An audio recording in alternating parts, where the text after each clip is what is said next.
I thank you for being here. I really appreciate it. I sort of forewarned my audiences, that my few that I've had so far, that, during my interviews, I somehow am able to keep it together pretty well. But when I read from the book, sometimes I get a little emotional, so bear with me here. I get better at it each time. But I just wanted to point out, I don't know how many of you have already read the book. Some people may have purchased it a few days ago. It's not been out that long. But the book has a lot of time discontinuity in it. And I chose to write it in the present so the reader would have a better understanding of what we as a family went through in learning the information as we received it. So the part that I'm going to read to you, and I'll explain to you after I read it why I chose this, but I'm reading the part where I just have learned that Pat and Kevin have enlisted. Is that my phone? I'm so sorry. You can go put it in a plant box or something outside. Okay, I apologize. Anyway, I'm going to begin reading at the point where I've just learned that my sons have decided to enlist in the Army. I hung up feeling overwhelmed, but unable to move or cry. I began to wonder what my father would think if he were alive. Like Mike and me, I knew he would be proud of Pat and Kevin for wanting to serve their country. Yet I wondered whether he would share my doubts about the administration. 35 years ago, he and I had been at odds over Vietnam. He died before seeing the outcome of that involvement. Would he have encouraged Pat and Kevin, or would he have feared, as I do now, that our family had glamorized the honor of military service? Discussions about the military had been part of the boys' childhood. Why people fight for their country, why they should, when it is right to do so, the effect of war on people, how it crushes them tragically or enables them to do heroic things. At dinner time and at holiday gatherings, our conversations had often turned to the military and its place in history and in our family. My sons were influenced by these stories and of our family's military past. My younger brothers, Richard and Mike, and I had inherited an appreciation of history from many relatives, but our fascination with military history came directly from my father, Richard M. Spaulding, who had served as a Marine in Korea, and from my mother's brother, John Conlon, who had served in World War II and the Korean War and in the National Guard. I'd majored in history at San Jose State University, and my ex-husband, Patrick, who was an economics major, had also studied history. My interest in military history, particularly the Civil War, developed during my frequent childhood visits to Gettysburg National Military Park in the mid-1960s. I was 10 to 12 years old when we lived in New Cumberland, Pennsylvania, less than 40 miles away from the historic battlefield. My father and mother took my brothers and me there nearly every weekend. With great poignancy, Dad would make the history of that war come alive for us. We could picture the Confederate troops advancing down the Chambersburg Pike on July 1st, 1863, the first day of the battle, and those Southern forces charging the Union position on the third day. To help us understand the tragedy of the valiant but futile Pickett's charge, Dad told us the story of the encounter at Cemetery Ridge on July 3rd, 1863, between Confederate Brigadier General Lewis Armistead and Union troops led by Major General Winfield Scott Hancock. These two men had met and became friends at West Point and served together in the same infantry in California before the Civil War. Armistead was wounded on Cemetery Ridge. He asked if he could see his adversary and once good friend, General Hancock, but was told Hancock had been wounded just minutes earlier. Although Armistead's wounds had not appeared to be life-threatening, he died the morning of July 5th in a Union field hospital. It was haunting to know that these two friends had fought against each other. Both had been wounded in the same skirmish, and one had died. We often had picnics on a knoll between Little Round Top and Devil's Den and dangled our feet in a creek near Spangler's Spring. My father bought us Confederate and Union hats that we wore as we ran through the fields, climbing rocks and trees in the vast historical park. The statues, monuments, and cannons that memorialized the soldiers who fought there demanded reverence. And Dad made it clear that climbing on monuments was disrespectful. But sometimes we forgot ourselves, and Dad would catch us and get angry. I vividly remember being yanked firmly from an equestrian statue of General John Sedgwick, and feeling ashamed and embarrassed. The museums, the cemetery, and the home of Ginny Wade, the only civilian to be killed at the Battle of Gettysburg, fascinated me. My ghoulish little brothers were particularly intrigued by the replica field hospital, where bloody wax arms and legs were thrown into a barrel by the window. They referred to it as the Arms and Legs Museum. My father earnestly and patiently talked to us about battles, strategies, and tactics. I remember him telling us that prior to the Battle of Gettysburg, Robert E. Lee often had split his troops into sections. He did it out of necessity, and he got away with it because of the incompetence of Northern generals. However, my father cautioned that it was never a good idea to do that because troops can lose communication with one another, resulting in confusion and chaos. During the time we visited Gettysburg, former President Dwight David Eisenhower was living at his Gettysburg home. We once walked into the Gettysburg Library and saw him sitting at a table reading. I remember being in awe of this honored and respected World War II general, even though he was by then a frail old man. From 1944 through 1945, Eisenhower had been responsible for planning and directing the successful invasion of France and Germany by Allied forces, and still he cautioned against governments using military strength and resources to achieve political and commercial gain. As children, we'd played military games while visiting my Uncle John. I knew that during World War II, he had been the last soldier to parachute safely out of a crashing plane, and he had been so shaken by that experience that he never boarded another plane once he got out of the military. Uncle John had no children of his own, so his nieces and nephews were like his kids. Often, when we would visit him in Newark, Ohio, he would set up his military tent for us in his backyard in the summer and in the living room in the winter. We would sit in the tent eating Army rations, which were pretty terrible, and garlic popcorn. While Uncle John rarely spoke to us of his military experiences, he would take us to military cemeteries and Army bases. Once, when he and my grandmother visited us in Nyack, New York, they took me to West Point. I was only 3 years old, but I still remember the ornate swords and rifles displayed behind glass in one of the buildings. My parents took my brothers and me back to West Point when I was 13 and living in Tenafly, New Jersey. The statues and buildings were old, formidable, and impressive. I didn't notice the plebes my first visit to the campus, but 10 years later, they were the main attraction. Military service was part of the life of my husband's family as well, which of course became familiar to my sons.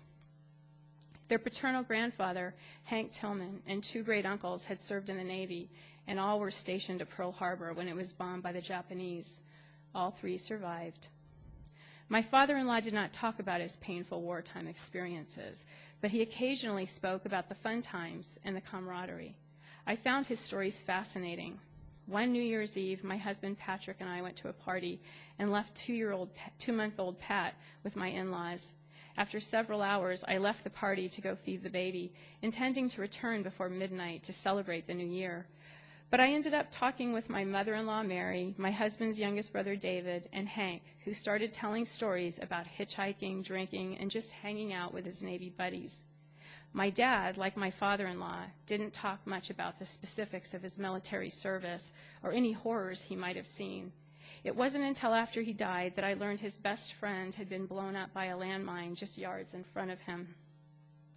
When he talked about the Marines, he talked about friendships, drinking and brawling in seedy bars, hitchhiking from town to town, being stationed on the USS New Jersey, swimming with dolphins in the Pacific, and boot camp. Dad had been stationed at Camp Lejeune, North Carolina.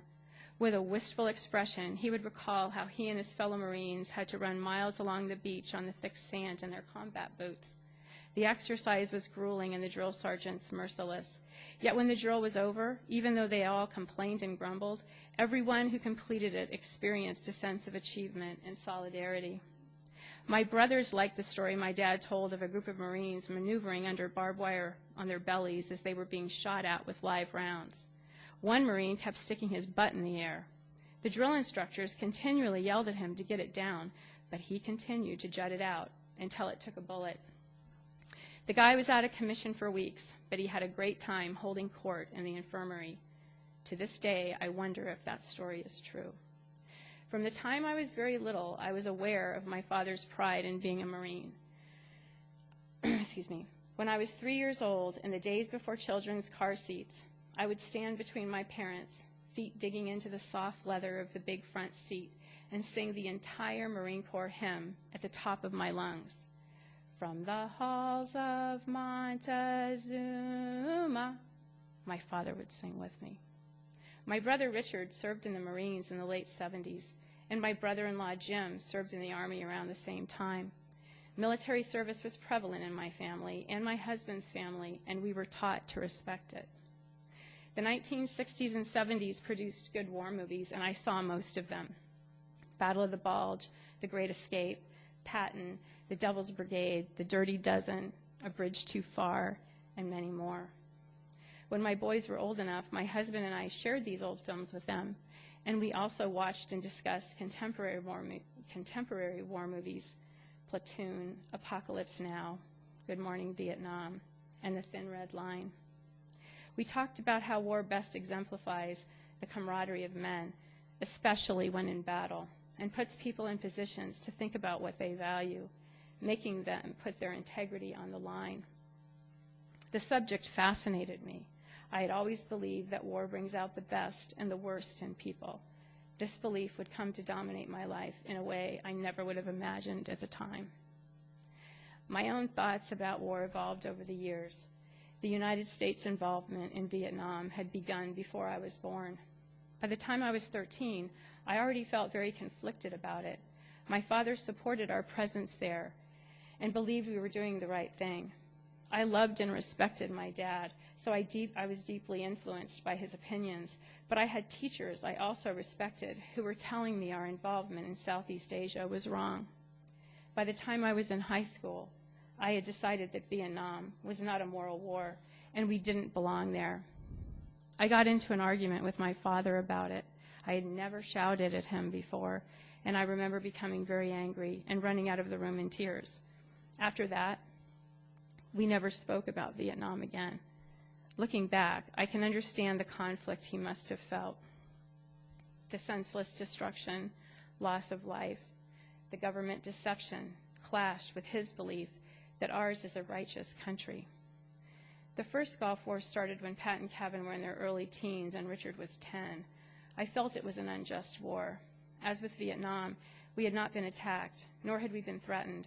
A motivating factor was oil, and I believed it was unacceptable, outrageous, and inhumane to put lives on the line in a fight over oil. I was also appalled when President George H.W. Bush told the people of Iraq to rise up against Saddam Hussein, and then backed out, leaving the Kurds to be slaughtered by Hussein's men. No one knew what was going to happen in the region. I wondered at the time if tensions there would escalate due to our involvement. My sons were getting closer to draft age by then. There might come a time when the draft would be reinstated and they would be called. Because we had talked so much with the boys about the honor of military service, I wanted them to understand that this was not the kind of war to get into.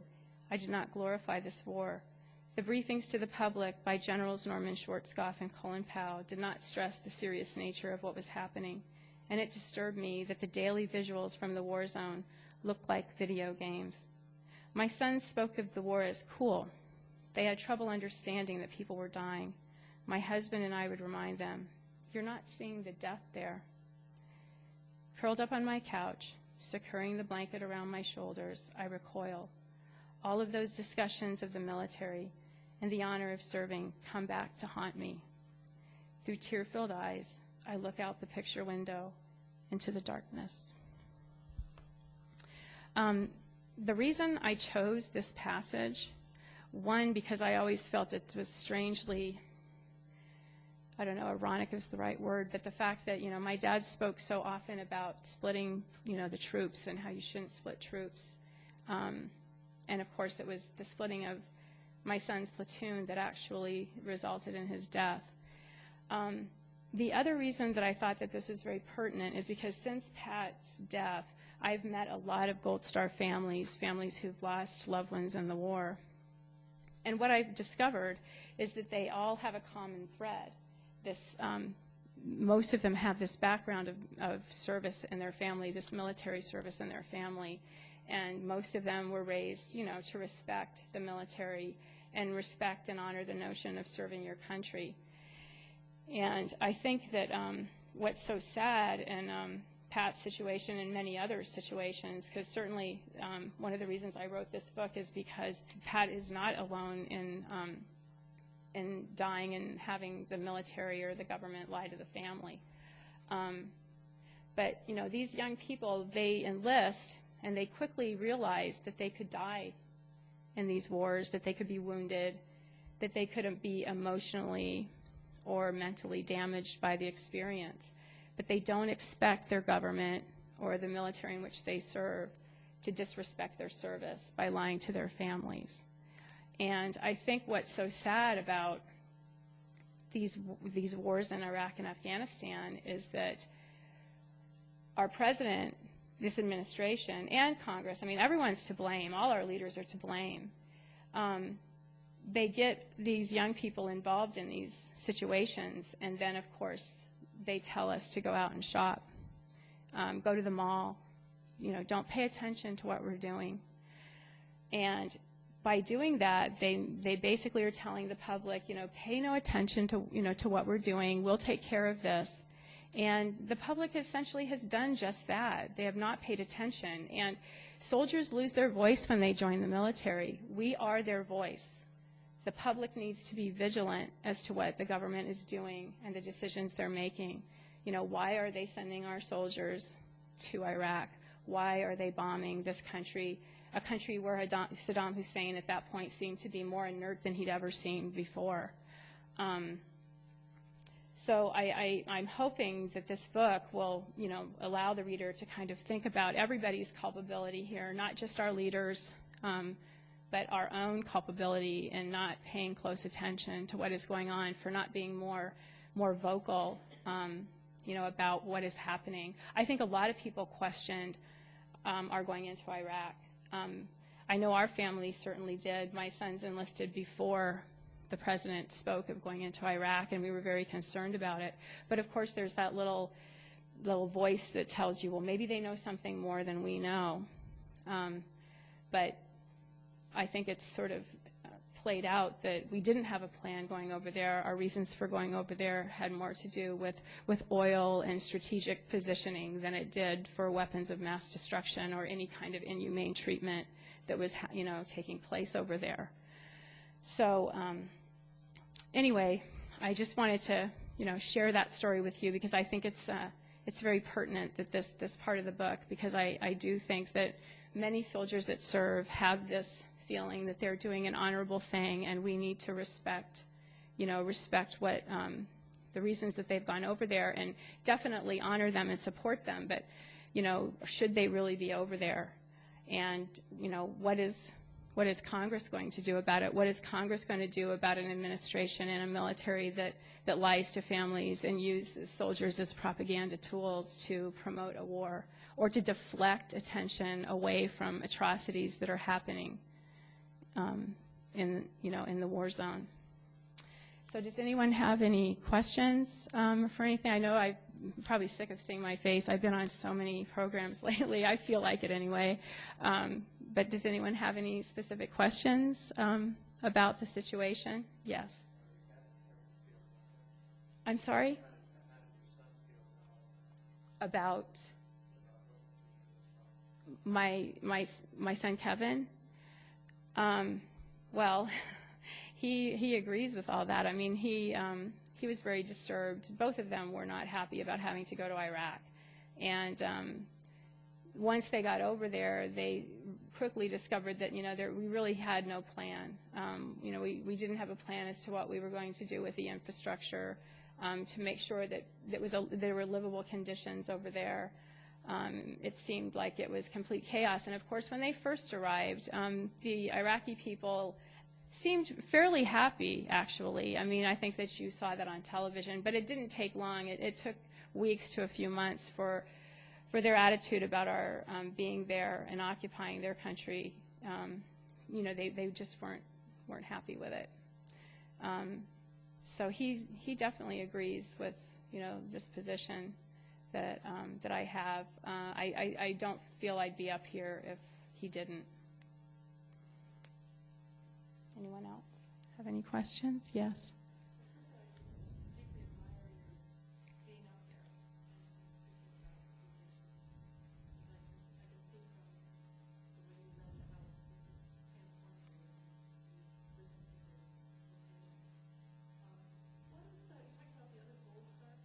Right.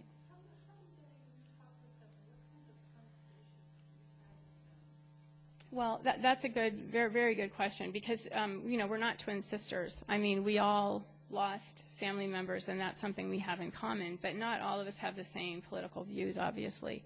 And there are a lot of parents that have lost children, husbands, wives that have lost, spouses, that feel that we shouldn't pull out of Iraq because they feel, they say this very openly, they fear their child has died in vain. And we have, we're gentle with one another because we share this common loss. But, my feeling is that you don't send other young people over to be maimed and killed because your own child has died. It serves no purpose. It doesn't justify the cause to kill more young people. But there is definitely, difference of opinion about whether or not we should stay over there or not. So it tends to be interesting, but we're able to have the conversations. Everybody's very reverent. At least my experience has been that. Yes.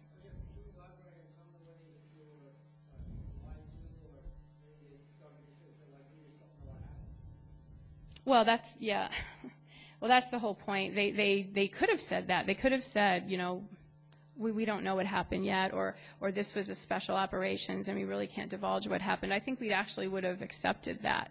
What makes this so outrageous is that they made up a story. They made up a grand narrative, and the narrative was not meant for our family. It was not meant to appease our family. It was meant to deflect the public's attention away from Abu Ghraib prison scandal, which actually broke in the media the week Pat was killed.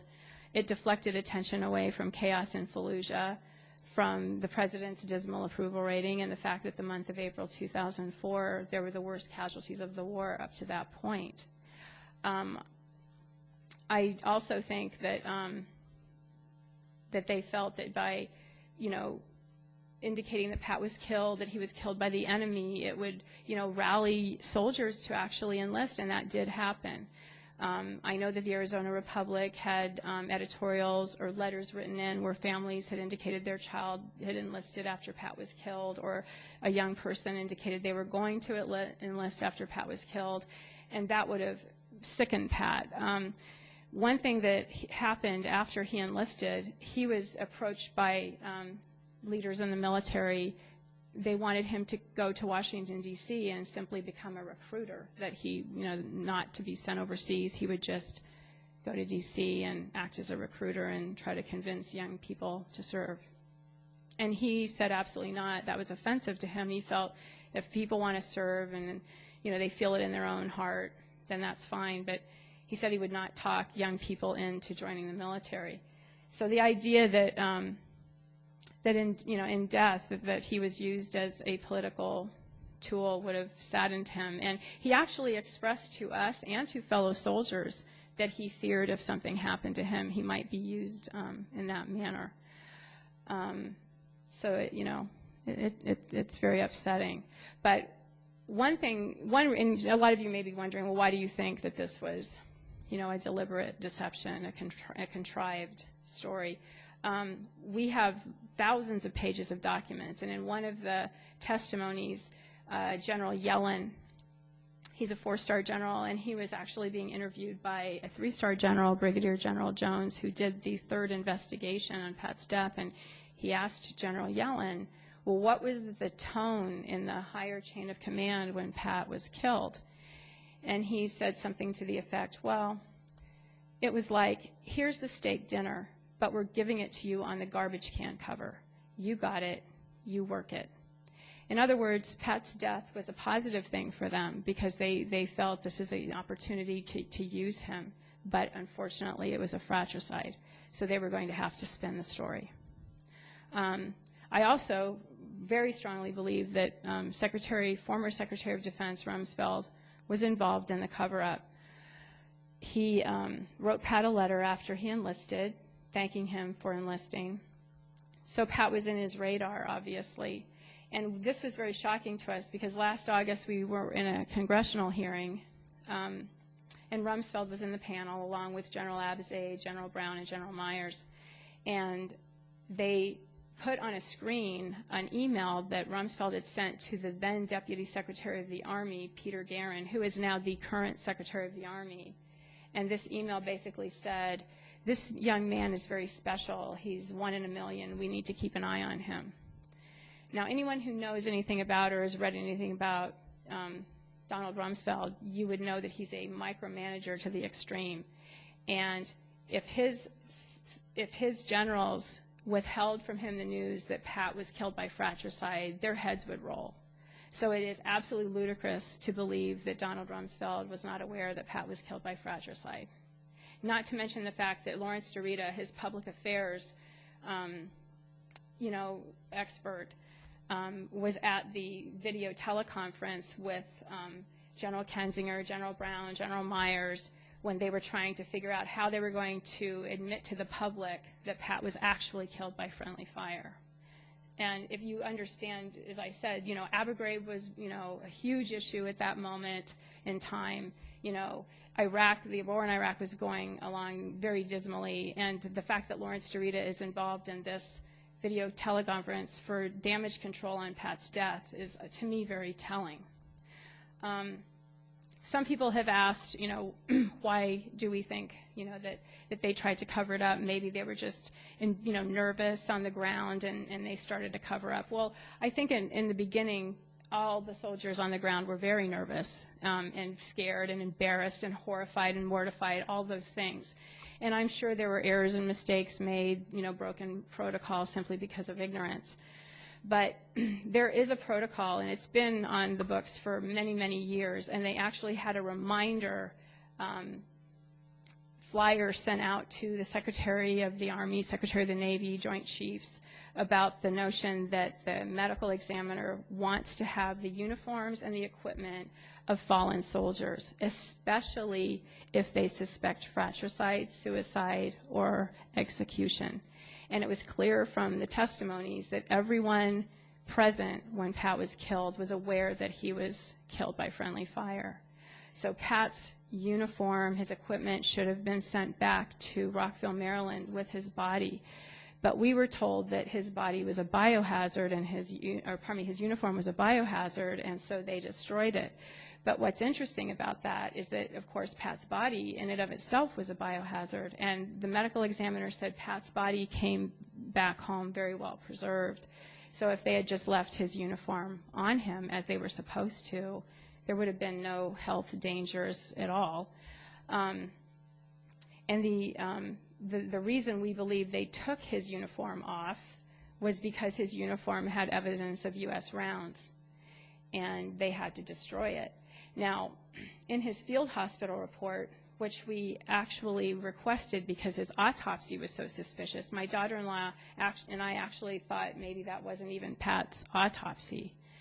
It was very suspicious, so because of that, we requested the field hospital report.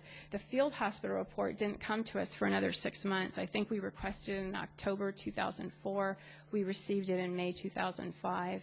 The field hospital report said that Pat was brought in, given CPR, transferred to ICU for continued CPR.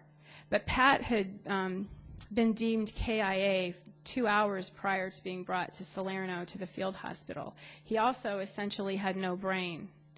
So it makes absolutely no sense that anyone would try to perform CPR, transfer him to ICU for continued CPR.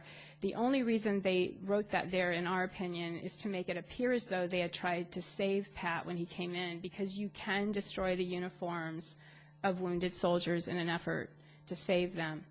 Another shocking thing was in the CID investigation. I was able to look at some unredacted documents last summer. One of the sergeants said that he went into this makeshift morgue where Pat was, and this was a half hour after Pat was brought in, and he said Pat was still in his full uniform. So clear, and his RBA, his armor.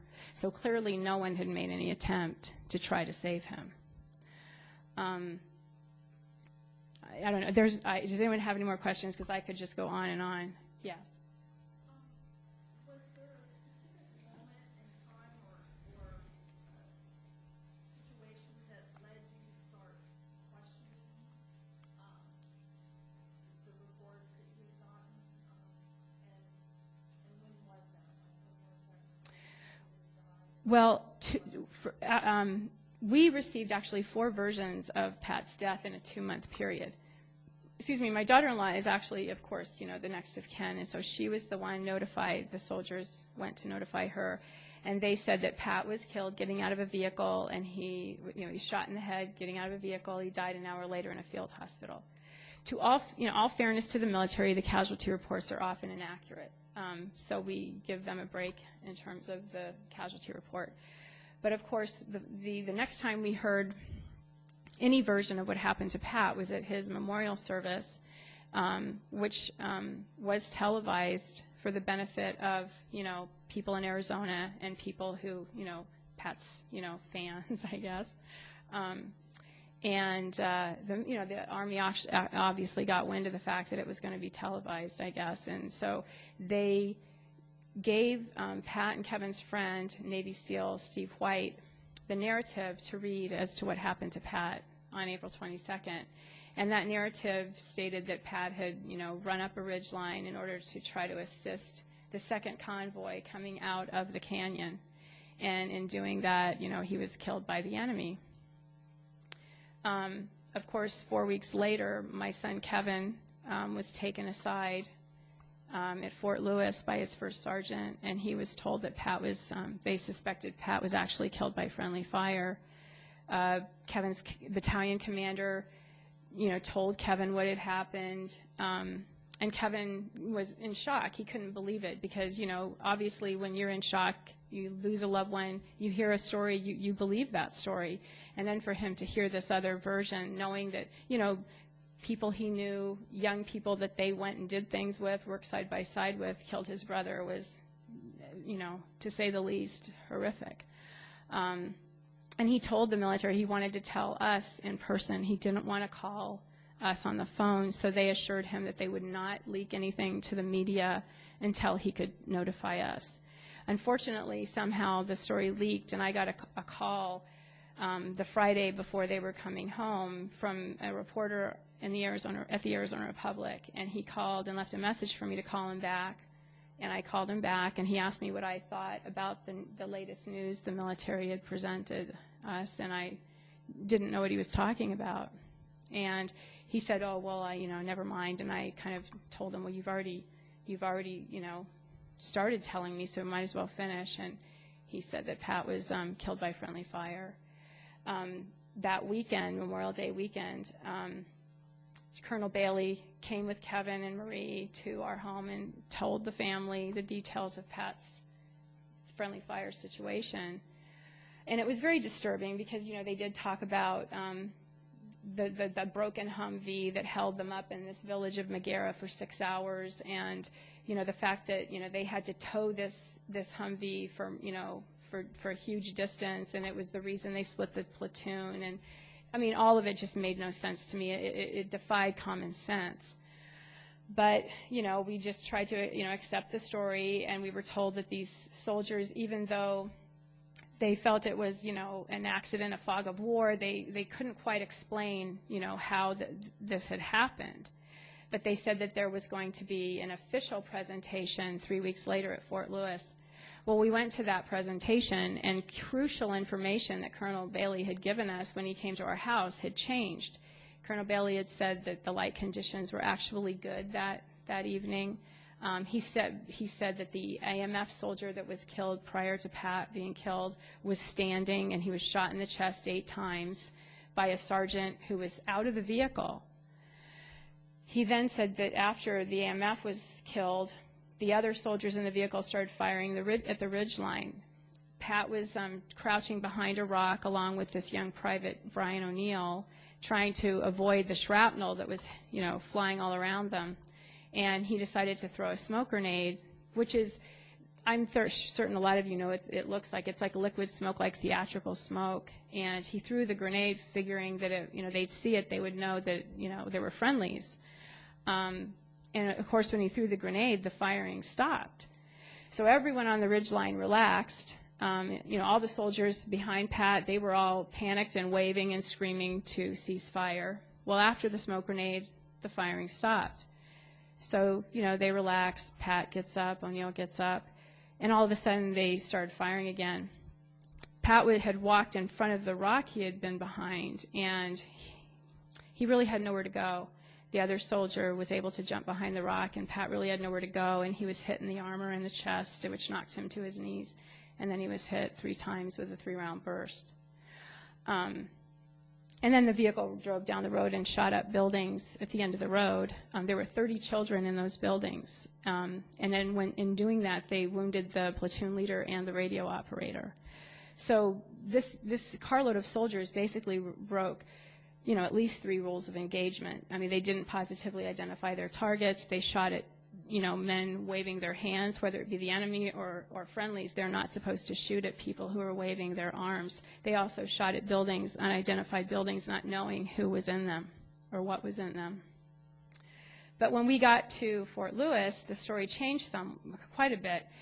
Oh, and the other important component here is they said that Pat and the AMF and O'Neill were 150 to 250 meters away. And, I guess we kind of figured, well, they were so far away, they just couldn't identify who they were. But even at that, we were troubled by it. But when we got to Fort Lewis, all of a sudden the distance became shorter. They were actually 75 meters away. But then all of a sudden the light conditions changed. It was no longer good visibility. It became bad visibility. No longer was the AMF standing. Now they said he was actually prone. And, of course, this AMF was prone on a ridgeline, shooting up over their heads at the enemy, and he got shot 8 times in the chest. Well, he'd have to be a contortionist in order for that to happen. So these were the kinds of things that we listened to, and they just did not add up. And then when we got on the airplane on the way home from Fort Lewis, we started looking at the written document, the written statements, and things in those statements were very disturbing to us. The soldier next to Pat said it looked like the vehicle actually got in a better position to shoot at them. One of the soldiers said that, he just wanted to be in a firefight. He was asked if he positively identified his target, and he said, well, no, I wanted to be in a firefight. These were things that became very disgusting and disturbing, and so that's when we started, to ask questions and formulate questions. So, yes.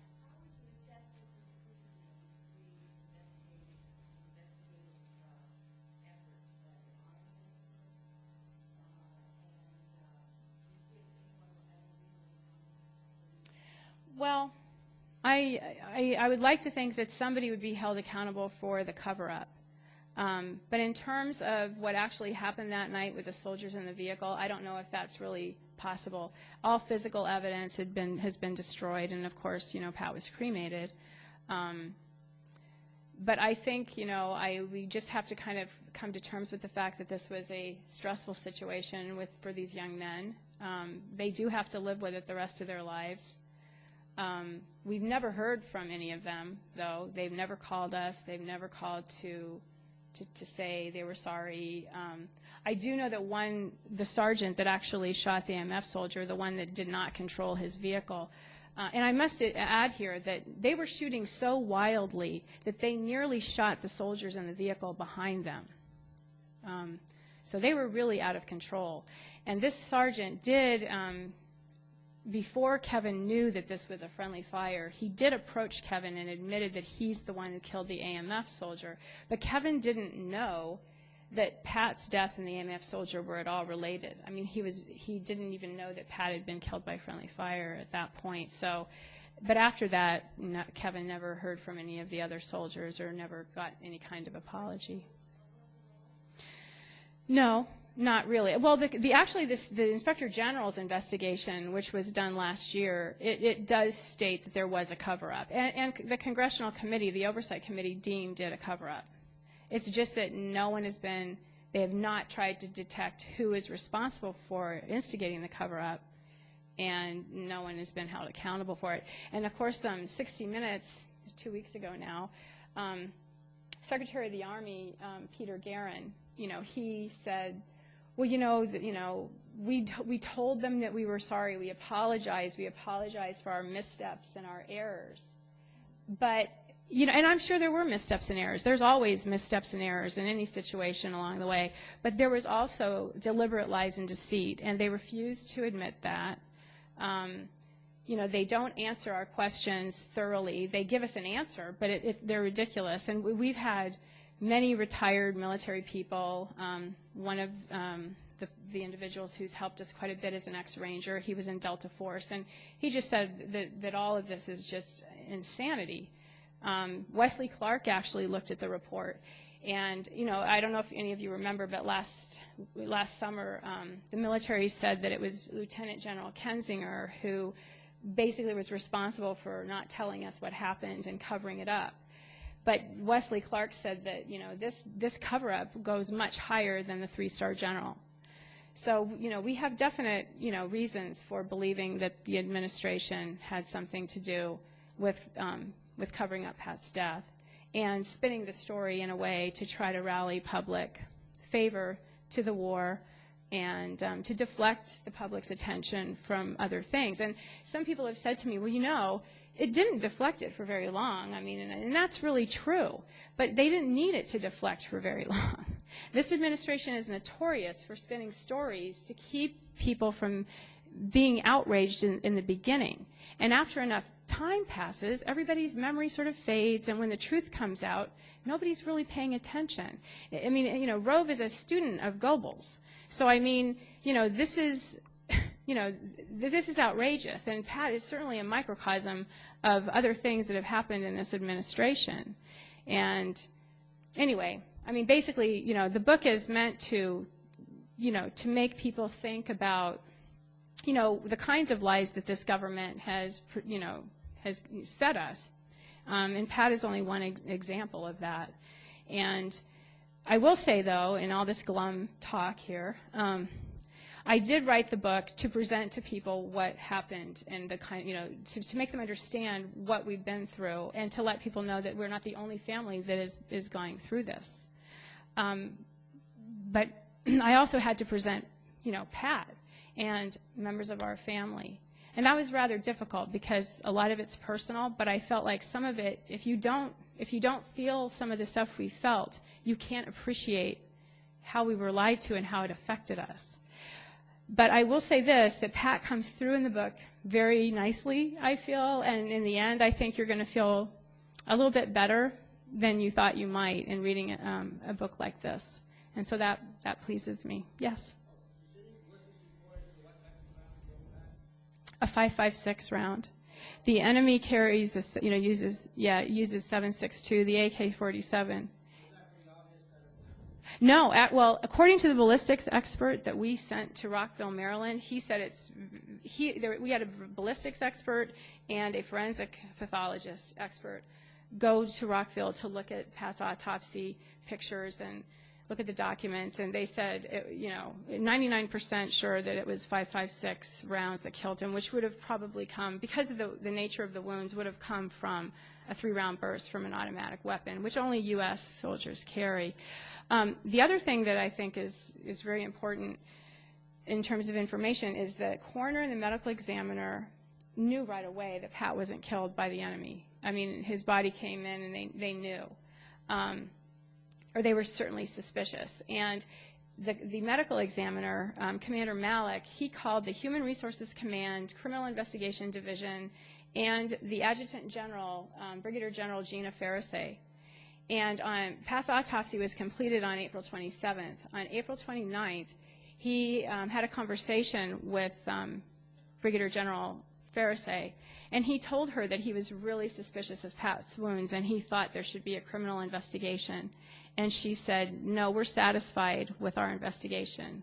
Or no, we're satisfied with our answers. We're not investigating. So I find it highly unusual that the Adjutant General would refuse, ordering a criminal investigation at the advice of the medical examiner unless she was ordered by someone higher to ignore that. So, yeah. Right, and that's the reason that I think the Army was forced to tell us the truth, because the coroner refused to sign the autopsy. And so they were in a position they had to tell us it was a friendly fire. Not only that, Kevin was in the platoon. He came home immediately after Pat was killed, and he escorted his brother's body home, and he was in Fort Lewis when the soldiers returned from Afghanistan. And I think there was also, it was pretty obvious that soldiers were going to start talking, and somebody would probably tell Kevin, that Pat was killed by friendly fire. And what's really interesting is that there was a soldier who actually went to the same high school with Pat and Kevin, who was in a different battalion, and he was in Afghanistan too. And his mother told me when I saw her, many months later, she said that when Pat's memorial was televised, they were able to watch it via satellite in Afghanistan, actually. And when they started reading the narrative of what happened to Pat, the soldiers were all scratching their heads because, this story of what happened to him spread like wildfire through Afghanistan, and they all knew he was killed by friendly fire. So I think, too, that one of the other reasons I believe that the cover-up kind of met in the middle is because, and I think that the regiment would never have tried to pull off the lie that, the way it was handled, because they all knew Kevin was there. He didn't see it happen, but somebody would have talked to him. But I'm not so sure that, the upper tiers of the chain of command or the administration was real aware that Kevin was there. So they thought maybe they could pull this off. And, by destroying all the physical evidence, I think they thought they were safe in getting away with it, not realizing that Pat's body was evidence in and of itself. I mean, there was a lot of damage to Pat's head. There wasn't much there. And a lay person may think, well, there's no evidence. But, a coroner, there's evidence. They see evidence where others would not. And they weren't counting on that. I'm sorry.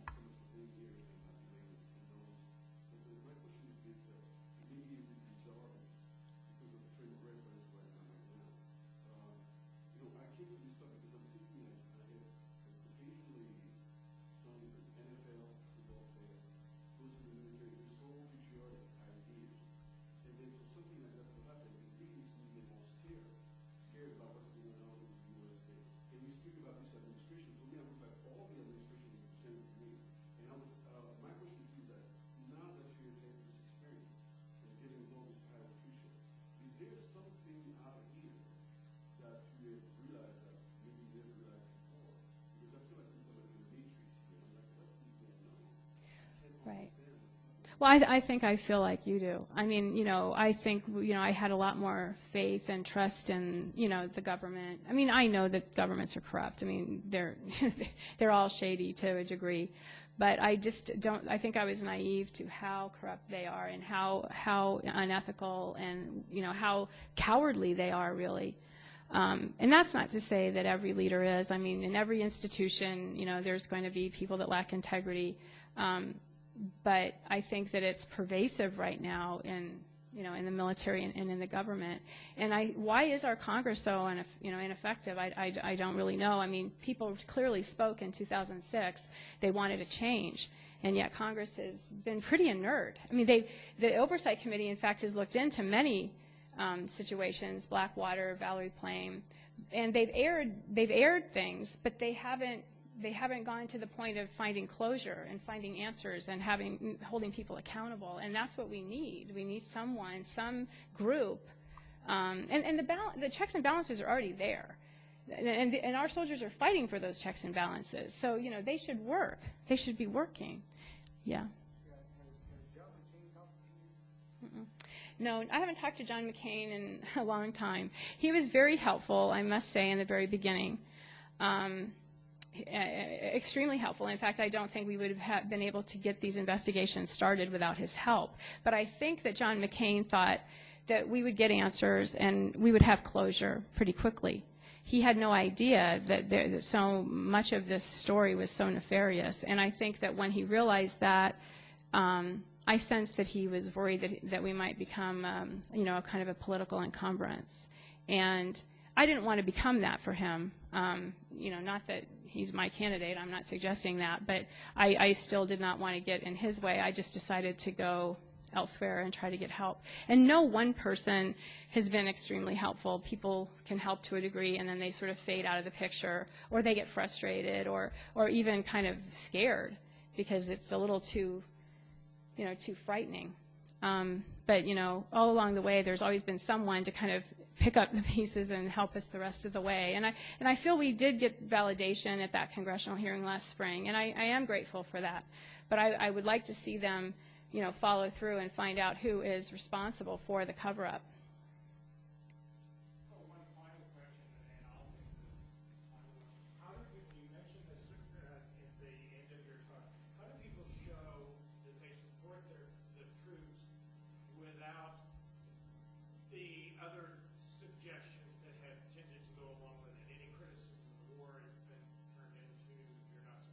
Well, that's a flawed reasoning, and if we buy that, if we fall for that argument, then aren't we bad?